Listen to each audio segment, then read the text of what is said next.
Daily devotion with Jesus, what a way to grow. Come and join me as we study God's Word. How? Today we're going to look at let peace rule your home atmosphere. Every single home has an atmosphere. You can feel it the moment you walk through the door. Some homes carry tension, some homes carry stress and exhaustion, some carry unresolved conflict, some carry silence that feels heavy rather than restful. Atmosphere is not created by walls or furniture.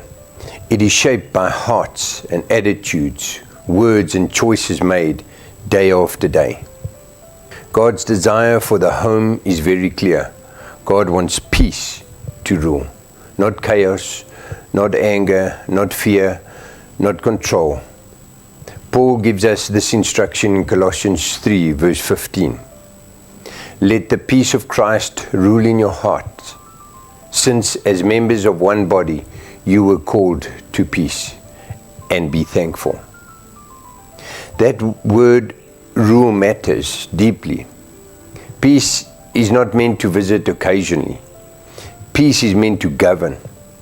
Peace is meant to decide what stays and what must leave. Today we are learning how the peace of Christ can rule the atmosphere of your home. Come, let us open in prayer. Lord Jesus, we invite your peace into our homes. Calm what is restless.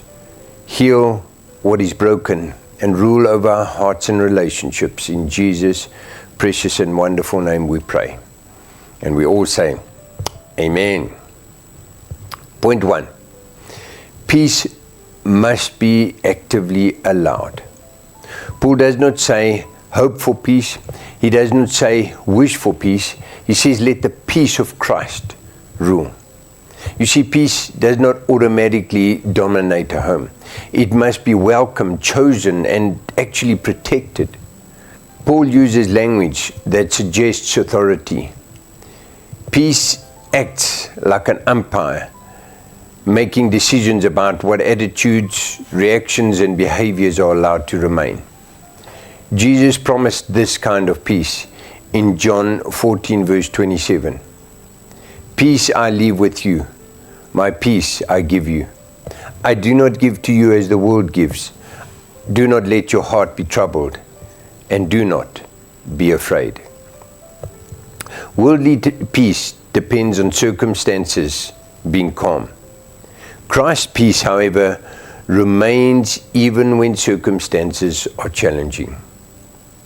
Homes lose peace when anger goes unchecked, when unforgiveness lingers, when pride refuses to yield, when control replaces trust.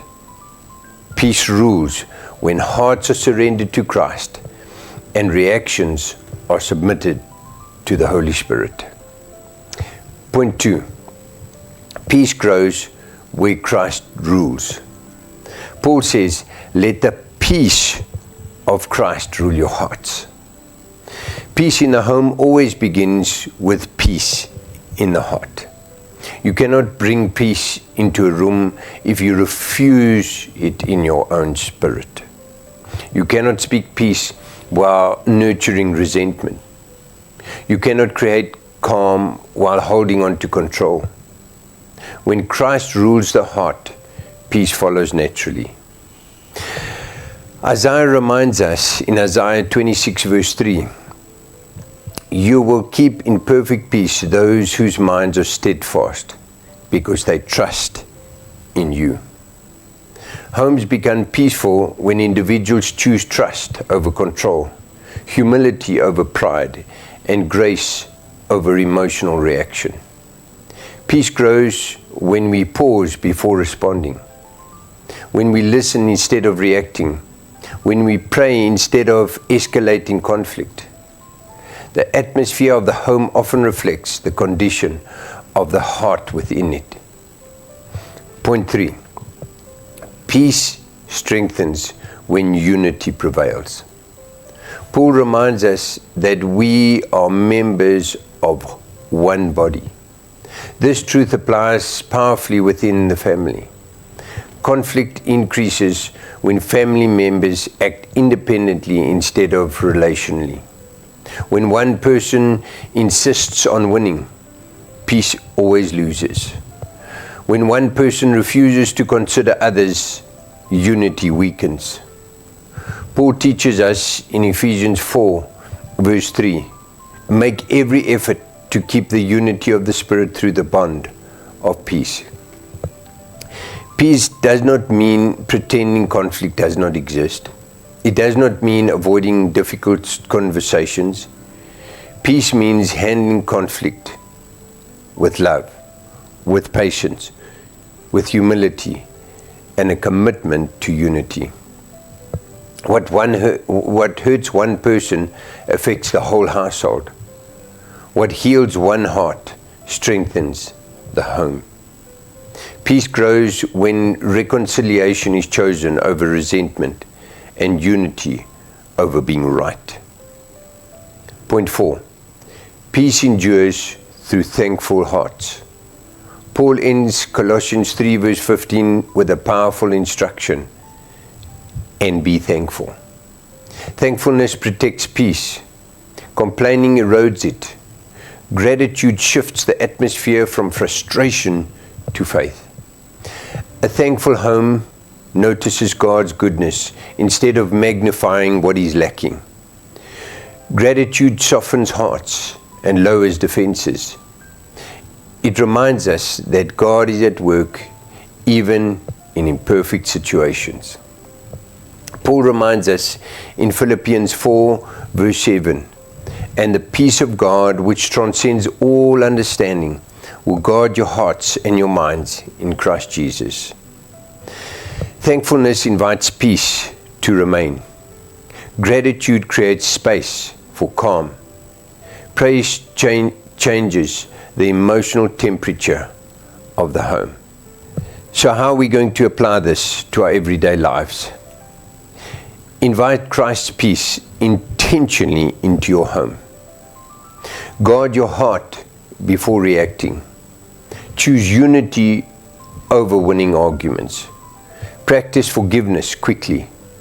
Build a culture of thankfulness. Our one-line takeaway for today is: a home ruled by Christ's peace becomes a refuge in a restless world.